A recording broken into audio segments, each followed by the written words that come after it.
going to talk about how we clean up after we've been having a day with clay.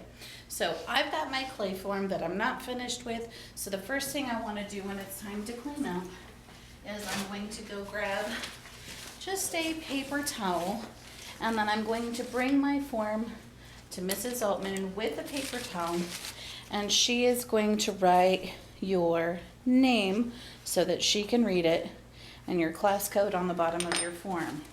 Then you're going to want to just gently wrap your form in the paper towel and then put it in the box so that it stays moist between now and next start. Okay?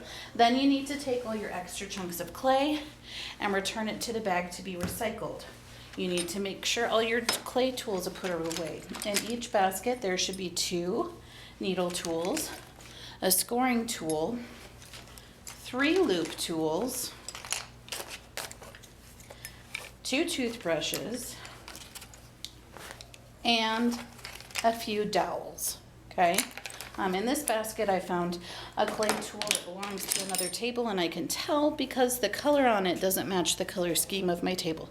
So I'm going to return that to the other clay tool basket. Then I'm going to put the clay tools away where they go, dump my water container, and put it upside down in the dish rack by the clay sink.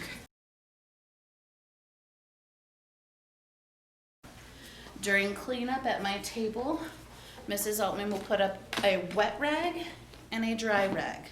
The next class that has art might not be working with clay, and so they may not want clay all over the table while they're working.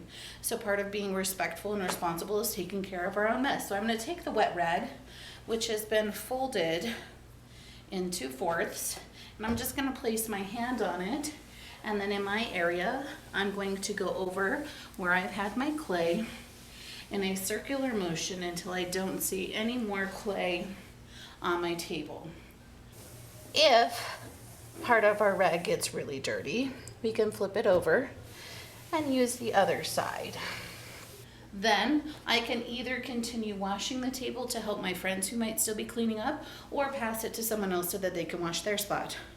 I also have a dry rag, and I'm going to take my dry rag, place my hand on it, fold it the same way, and I'm going to use the dry rag to just dry and clean up any clay dust that is left on my table.